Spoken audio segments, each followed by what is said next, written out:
大家好，專門投房地產經紀小林啊，今日介紹俾大家嘅呢套呢，就都係展基廣場嘅一個三房，房產淨面積係95個平方嘅一個三房嚟嘅雙露台。呢個三房會比之前推薦嘅兩房性價比高啲，因為呢個 total 搞掂都係58個直接上車，而且地理位置咧都喺我哋火車站隔離嘅，睇到我哋嘅名都商場呢一邊，早市嚟㗎嚇。你經過我哋呢個隧道口呢，就係到我哋火車站嘅一個位置，所以地理位置係非常之優越㗎。你直接晚上宵夜，包括我哋平時出行購物都係比較方便嘅。而家請去睇睇現樓啊！入到嚟屋企呢度呢，睇到成個實用面積 OK 㗎，房間正95個平方，優點呢係已經將你油咗牆，所以睇上去都比較光猛啲嘅。呢個我哋整體一個朝向係朝東向偏南。唯一一個缺點就係呢個地板咧係以前換落嘅，就唔係話新裝㗎。但係你整體都比較舒服啲，係直接可以拎返入住，因為呢個性價比高啲。Total 搞掂58個，睇下我哋廚房空間都係夠嘅。以前啲呢個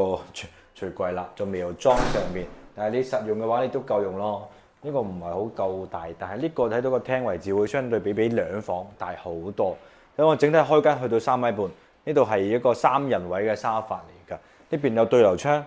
我哋正露台都係朝住東南向，所以整體因為我哋樓層咧就唔會話係高層，係都有9樓位置，會比對面啲樓會高啲，所以採光同埋通風效果咧都唔需要擔心嘅呢個位。而且呢個係雙露台，主人房係帶一個生活露台嘅。睇翻我哋呢個工位啊，而家呢個就相對舊少少啦但係呢啲瑕疵喺呢個價錢嚟講都可以忍受，可以換咗佢都係幾百蚊嘅一個使用空間，幾百蚊搞掂㗎啦。而家床咧，業主幫你配咗一個新㗎啦，你就會慳時慳力啦。呢邊都朝住正東呢邊個採光係非常之靚仔嘅。睇翻呢邊呢兩間房就會相對大好多㗎啦。呢邊都係客房嚟㗎，而家放住1.5米嘅一個床，同埋採光窗，同埋整體咧係冇漏水冇事故，同埋業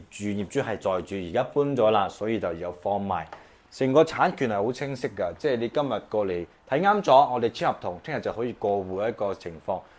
主人房係帶套間嘅，因為原裝咧係嗰個石屎牆，而家做咗乾濕分離做咗玻璃面，因為就慳翻20公分一個紅磚個位置咯。咁睇你中唔中意啦，唔中意到時候再砌翻個牆就 OK 啦。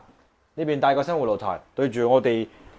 成個中心區位置。睇到我哋隔離呢，就係我哋天和百貨，所以整體一個展基廣場嘅位置係比較一流我哋右手邊就係火車站位置啦，左手邊就天和百貨，所以夜晚都係呢個生活區，食嘅飲嘅同埋玩嘅都喺晒呢個位置。而家 total 搞掂58個就可以上車，有興趣帶你睇睇現樓。